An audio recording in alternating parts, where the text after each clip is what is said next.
11. That's how many financial accounts I had open at one point.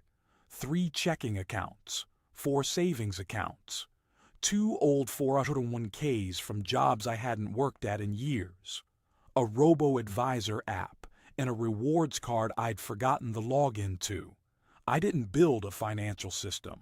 I built financial clutter, and it was quietly costing me real money. Here's what happened when I deleted 8 of them down to 3. If you're anything like most people, you've got accounts scattered across 4 or 5 different apps and banks, not because you planned it that way, but because accumulation happened. A bank offered you a sign-up bonus in 2021. Your job opened a new 401k every time you switched employers, and you never rolled the old ones over. You downloaded a budgeting app that made you open just one more account to use it properly. Nobody sits down and designs 11 accounts on purpose. It happens one decision at a time, over years. Until one day you genuinely don't know your own net worth without opening 6 different tabs. And that's the actual problem, not the number of accounts itself, but what it does to you. Money you can't see clearly is money you stop managing, you stop checking, you stop optimizing, you just let it sit. Here's what I found when I finally sat down and listed every account I had one by one, with the actual balance and actual purpose of each. 2 of my 4 savings accounts were sitting at banks, paying basically nothing, 0.05% interest, while my main savings account was in a high-yield account paying over 4%. I had money sitting in the wrong place for no reason except that I'd opened the account years ago and never moved the balance. That gap on a few $1,000s was costing me real annual interest, not a rounding error. Actual money left on the table every single year it sat there. One of my old checking accounts had a monthly maintenance fee I didn't know about because I'd stopped using it but never closed it. It had been quietly draining a small balance for over a year before I noticed. Small each month, the kind of fee you'd shrug off if you saw it once. Compounded over a year, it wasn't small anymore. And I'd never have caught it if I hadn't gone looking specifically because something felt off. The 2 old 401ks were the worst part. Neither had been touched since the day I left those jobs. Both were sitting in default target date funds that were selected for me automatically, not chosen. Nobody was managing them. They weren't bad, they just weren't intentional.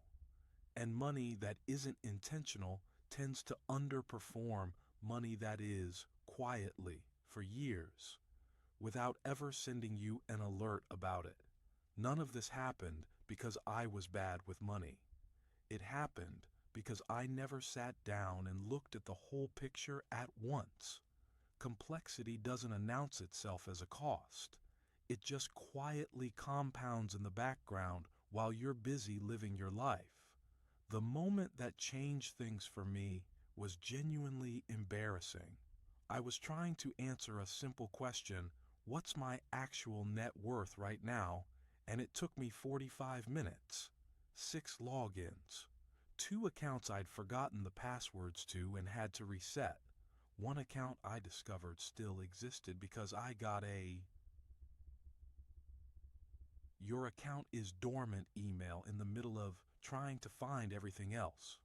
45 minutes to answer a question that should take 30 seconds.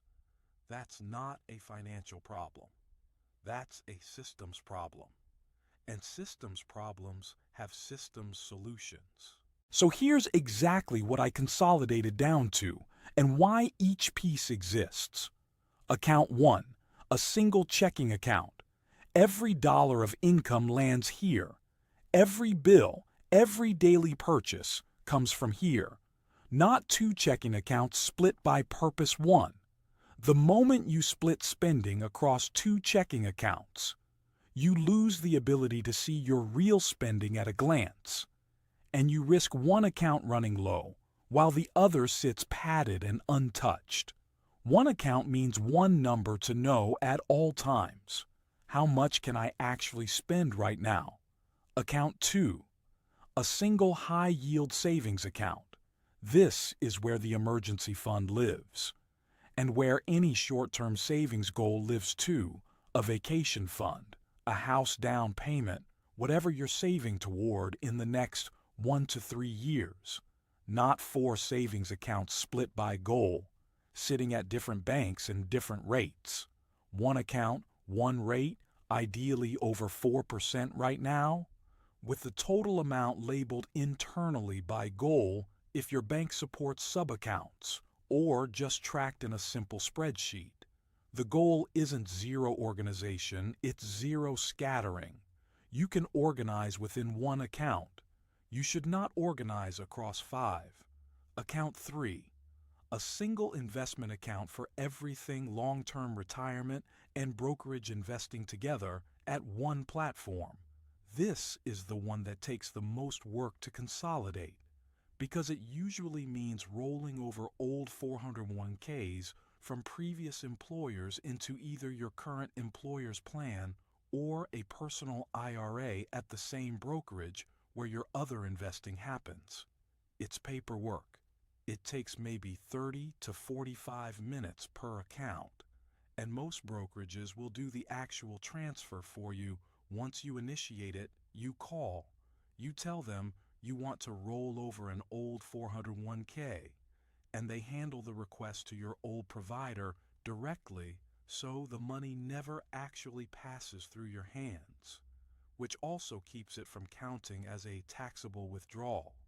But once it's done, you have one place where your entire long-term investing picture lives, growing under one intentional strategy instead of 2 or 3 different default settings nobody's looked at in years.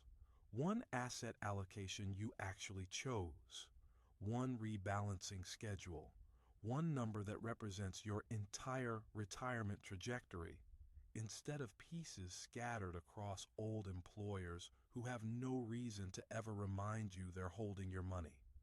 3 accounts, not because 3 is a magic number, but because 3 is the minimum required to separate the 3 jobs money actually does spend, protect, grow, without losing visibility into any of them. The financial answer is real. I recovered a few $100s sitting in low-interest accounts by consolidating into the high-yield one, and I stopped losing money to a maintenance fee I didn't know existed. That's not life-changing money. It's real money, but it's not the headline. The headline is what changed in how I actually manage money day to day. Checking my full financial picture now takes under a minute, 1 app, 3 balances, done. I know my real net worth without doing math across 6 tabs. I make faster, better decisions because I can actually see the consequences of a decision immediately, instead of feeling around in the dark across accounts I'd half forgotten about. There's a version of this that sounds like a small quality of life upgrade, and there's a version that's actually a behavior change. And it's the second one that matters. When you can see your whole financial picture in 30 seconds, you check it more often.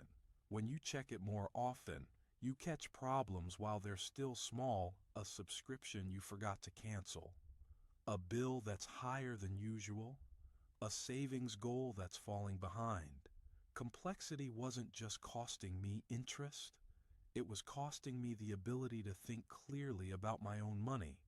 And clarity is the thing that actually compounds over the following years, not just the interest rate. If you don't know exactly how many financial accounts you have right now, off the top of your head, that's your answer. Take 15 minutes this week. List every account you have, every balance, every purpose. You'll probably find at least one that shouldn't exist anymore. A forgotten savings account, an old 401k, a checking account with a fee you didn't know about. You don't need 11 accounts to manage money well. You need 3 used intentionally that you can actually see. That's the whole system. If this helped, subscribe. I break down one of these a week. No fluff, just the actual math and the actual systems behind managing money without losing your mind doing it.